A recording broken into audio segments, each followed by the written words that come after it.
ये मित्रों आज पढ़ते हैं ऑन हिज ब्लाइंडनेस, जिसे लिखा है कंपोज़ किया है एक बहुत ही famous writer composer John Milton ने, जिनका जन्म 1608 में हुआ था और उनकी मृत्यु 1674 में हुई थी।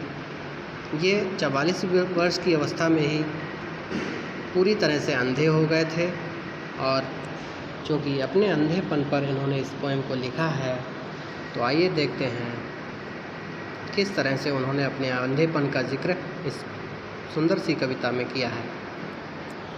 जैसा कि उन्होंने लिखा है, When I consider how my light is spent, जब मैं सोचता हूँ कि किस तरह से मेरी आँखों की ज्योति ख़त्म हो गई, half my days, मेरी आधी ज़िंदगी से पहले ही, अर्थात मेरी ज़िंदगी के आधे दिनों से पहले ही, in this dark and world and wide, और मुझे इस अंधेरे और विस्तृत संसार में अकेला छोड़ गई। एंड दैट वन टैलेंट, और अपनी उस एकमात्र योग्यता के बारे में बताते हुए कहते हैं जो कविता करने की शक्ति थी, अर्थात वो कहते हैं एंड दैट वन टैलेंट, और वो एकमात्र योग्यता जो कविता करने की शक्ति थी, योग्यता थी मेरे अंदर, which is death to hide, जिसे मौत केवल छीन लेने के लिए अथवा हम लोगों से छिपा लेने के लिए आती है। एकमात्र वही शक्ति, वही योग्यता मेरे अंदर बची रही। लॉज्ड विद मी यूजलेस, और वो भी मेरे पास बेकार बची रही।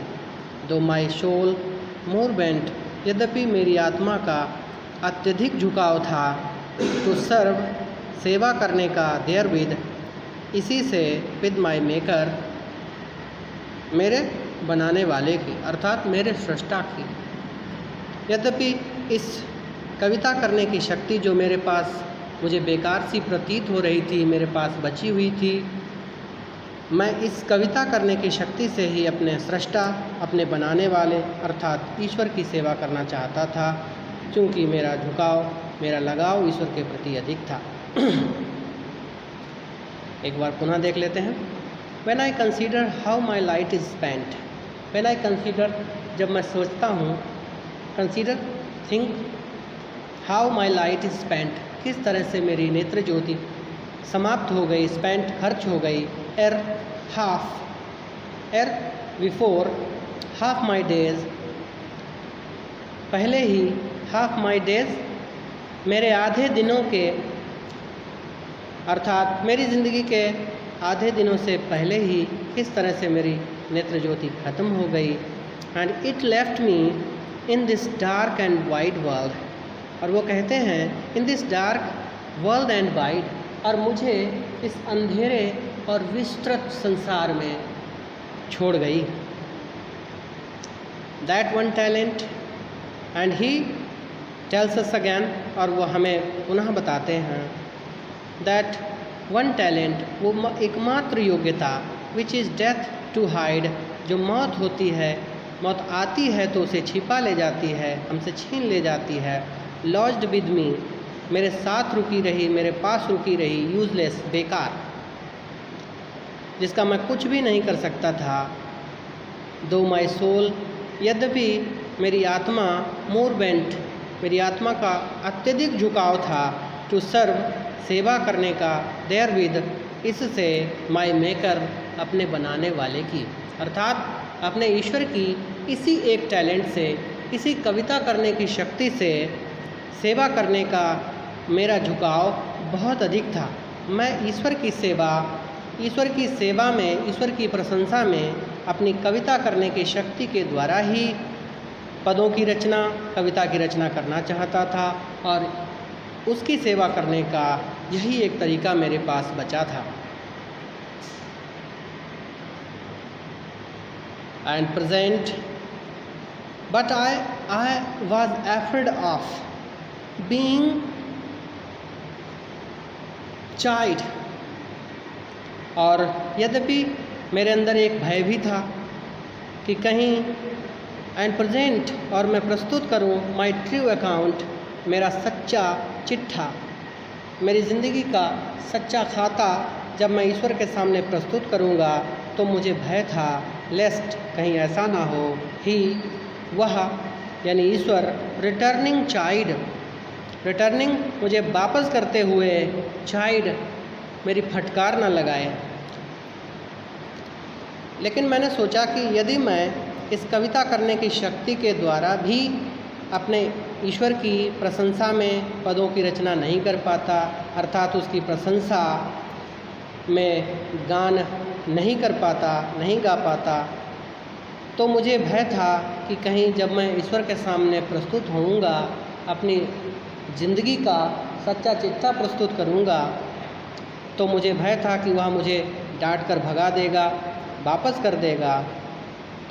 फिर मैंने सोचा doth God exact day labour कि क्या ईश्वर मेरे द्वारा किए गए दिन के उजाले में किए गए कार्यों का प्रतिफल चाहता है।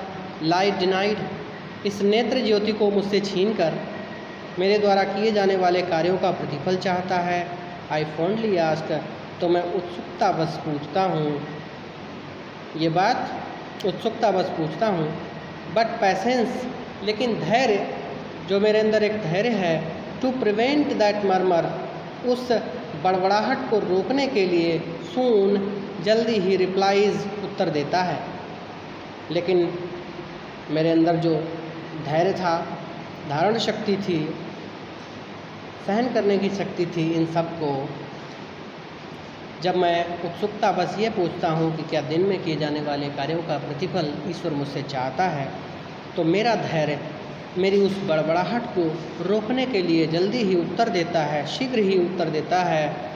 God doth not need either man's work ईश्वर को ना तो मनुष्य के द्वारा किए जाने वाले कार्य चाहिए, आर हिज ऑन गिफ्ट, और न ही उसके अपने खुद के द्वारा दिए गए उपहारों का प्रतिफल चाहिए। Who best bear his mild yoke उसे क्या चाहिए? हु बेस्ट बियर जो भली भांति सर्वश्रेष्ठ तरीके से बियर सहन करते हैं, हिज माइल्ड योक उसके द्वारा दी जाने वाली कठिनाइयों को। दे सर्व हिम बेस्ट वे ही उसकी सर्वश्रेष्ठ सेवा करते हैं, वे ही उसके सर्वश्रेष्ठ भक्त होते हैं। एक बार पुनः देख सकते हैं हम। टू सर्व देयर विद से लेकर to serve therewith my maker though my soul more bent to serve therewith my maker. यद्यपि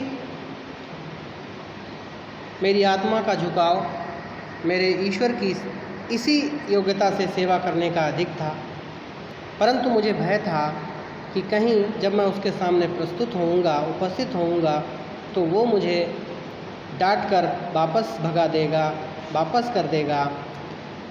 तो फिर मैं उत्सुकता बस ये भी पूछता हूँ कि क्या ईश्वर को कि मेरे द्वारा किए जाने वाले कार्यों का प्रतिफल चाहिए?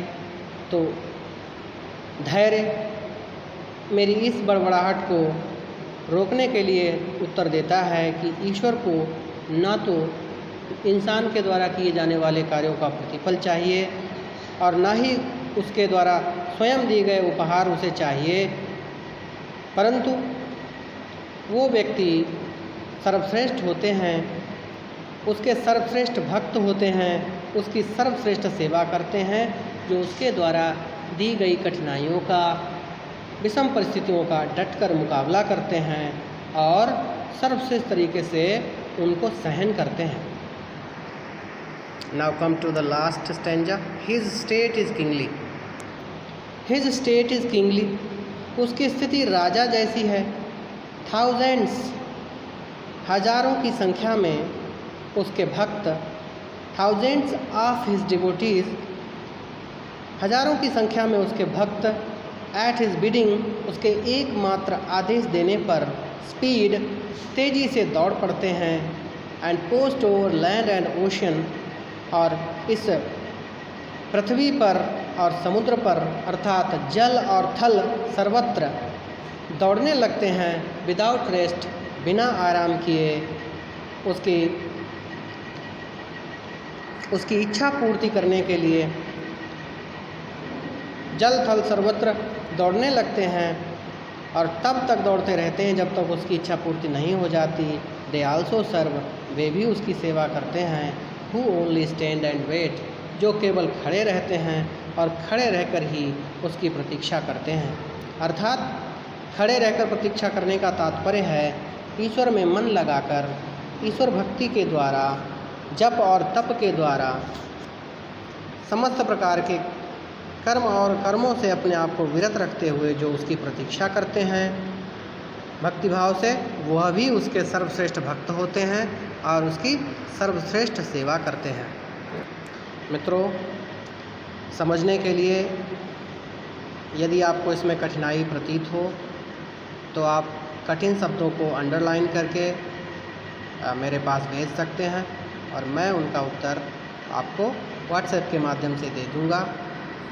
बाकी सब ठीक है, जैसा उचित लगा वैसा मैंने आपको इसका आंसर बताया।